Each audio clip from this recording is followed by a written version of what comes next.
행정안전부가 행정서비스 통합 포털인 정부24에서 대학 재증명 일괄 신청 서비스를 제공한다고 밝혔습니다. 대학 관련 증명서는 취업이나 상급 학교 진학 시 필요한 서류 중 하나로 졸업증명, 수료증명, 재학증명, 성적증명 등 총 15종이 있습니다. 숭실대학교가 2021학년도 수시 전형부터 당구 종목 체육특기생을 선발합니다. 숭실대 관계자는 당구 분야 모집 세부 종목은 캐롬 3 쿠션이고 총 인원은 1명이라고 전했습니다. 특기생 신설을 추진한 숭실대 스포츠학부 오세희 교수는 당구 특기생을 선발하고 육성의 선수나 지도자로 육성하고 당구 분야 저변 확대에 기여하는 일을 담당하고자 한다고 전했습니다. 울산시가 산림청, 산주, 산림산업 관련 기업체 및 단체, 대학 관계자 등이 모여 산림산업 육성 및 일자리 창출 세미나를 개최했다고 전했습니다. 경상대 김의경 교수와 울산대 김석태 교수가 세미나에 참석해 산림 거버넌스 구축 방안과 일자리 창출 전략에 대해 논의했습니다. 국립창원대학교가 본교 기능성 나노구조 재료 연구실이 과학기술정보통신부가 주관하는 국가연구실에 선정됐다고 밝혔습니다. 국가연구실은 소부장 분야의 핵심 품목 관련해 국가로부터 지속적인 연구 지원과 중장기적 지속 연구를 통해 소부장 분야의 기술 자립화를 위한 구심점 역할을 수행하게 됩니다. 충남 천안의 한국기술교육대학교는 육성 중인 학생 창업 동아리 3개 팀과 졸업생 2팀이 잇따라 중소벤처기업부의 예비 창업 패키지 지원 사업에 선정돼 총 2억 5천만 원의 지원금을 받는다고 전했습니다.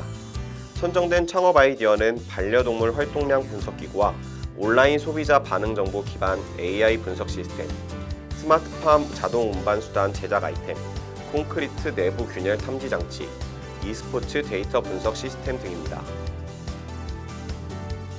경북대학교가 한국기업평판연구소가 지난 6월 실시한 전문대학 브랜드 빅데이터 브랜드 평판에서 1위를 차지했다고 밝혔습니다. 이번 전문대학 브랜드 평판 지수는 한국기업평판연구소가 지난 5월 25일부터 6월 25일까지 실시한 국내 전문대학 브랜드 빅데이터 5,191만 4,475개를 분석한 결과로 빅데이터 분석 결과 1위는 경북대, 2위는 부천대, 3위는 서울예술대로 조사됐습니다. 충남 아산에 위치한 선문대학교가 아산시와 손잡고 시민참여학교 부모교사 자격연수를 진행합니다. 시민참여학교는 학부모가 교사로 참여하면서 지역 내 역사와 문화, 생태 등 주제에 맞는 현장에서 초등학생들의 체험 교육을 실시하는 아산시 혁신교육도시 정책 중 하나입니다. 선문대는 코로나19로 인해 학부모 자격연수를 온라인으로 진행한다고 전했습니다.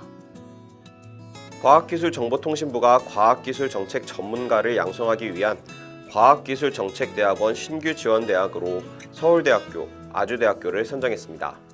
이번에 선정된 두 학교는 단계평가를 통해 최대 6년간 총 17억 원을 지원받습니다.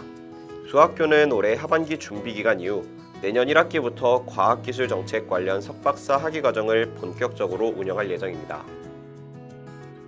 문화재청 한국전통문화대학교와 한국원자력연구원이 문화재 보존을 위한 상호협력 협약을 체결했습니다.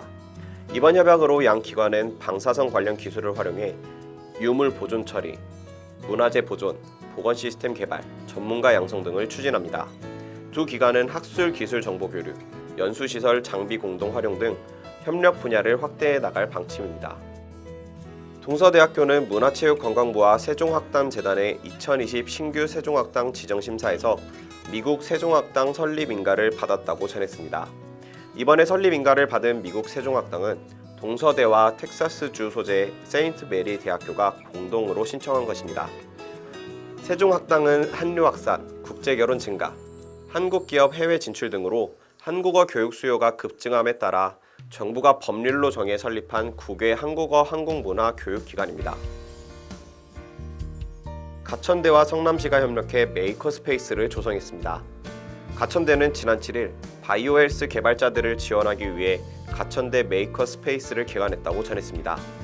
성남 가천 메이커스페이스는 시제품 개발에 필요한 GMP 시설, 금속 바이오 3D 프린터, 전자 시험 장비 등 최첨단 장비 60종을 갖췄으며 성남시가 전문 기자재 도입 자금으로 4억 5천만 원을 지원했습니다. 전주 기전대학교가 부안 노인여성회관에서 부안군 청년과 경력 단절 여성을 대상으로 생활혁신형 창업, 창직 지원 사업을 진행합니다. 전주 기전대는 3년 전부터 부안군과 해당 사업을 추진하고 있다며 올해는 창업 세무 및 상권 분석을 비롯해 브랜드 네이밍, SNS 마케팅, 창업과 특허, 소상공인 회계 등 창업 관련된 수업으로 구성했다고 전했습니다. 공주대는 세종시 행정중심복합도시건설청과 공동 캠퍼스 입주를 위한 합의각서를 체결했다고 밝혔습니다. 이번 MOA 체결을 통해 공동 캠퍼스에는 충남대 의학바이오융합캠퍼스, 고려대 행정전문대학원에 이어 공주대 미래혁신캠퍼스가 입주하게 됐습니다. 공주대는 오는 2024년 3월 입주를 목표로 국가정책 전문 교육을 위한 정책융합전문대학원 설립을 추진할 방침입니다. 포항대학교가 경북도에서 주관한 2020년 우수창업보육센터 평가에서 우수상을 수상했습니다. 앞서 포항대학교는 지난 5월 중소벤처기업부에서 실시한 전국 창업보육센터 평가에서도 우수한 성적으로 2020년 BI 운영 지원 사업에 선정됐으며 이 평가에서 전국 상위 20% 이내로 평가받아 BI 보육 역량 강화 지원 사업에 추가로 선정되기도 했습니다.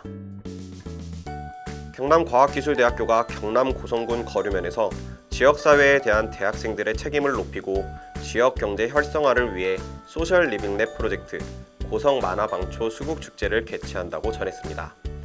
고성방초 수국축제는 2018년부터 소셜 리빙랩 동아리 학생들이 직접 기획해 운영하고 있습니다. 특히 올해는 지난 2년간의 실적을 바탕으로 고성군 대표축제로 승인받아 진행합니다.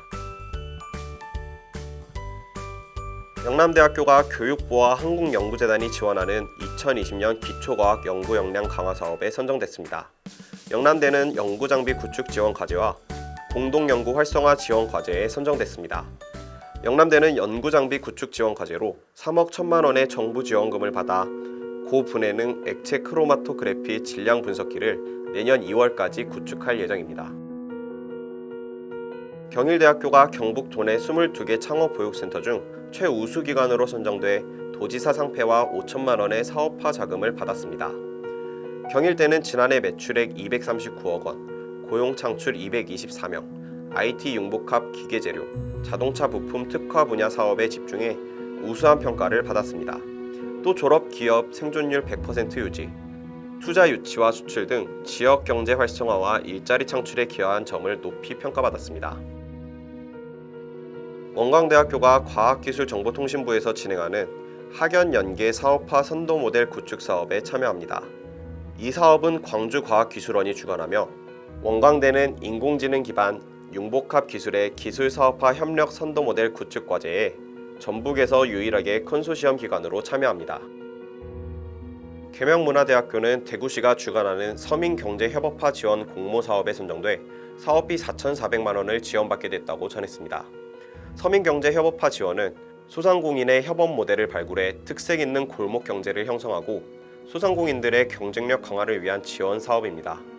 이번 사업 선정으로 계명문화대는 대구 남구 안지랑 곱창골목을 활성화하기 위한 다양한 프로그램을 운영할 예정입니다. 창원문성대학교 대학일자리센터가 IT 직종 해외 취업 설명회를 개최했습니다.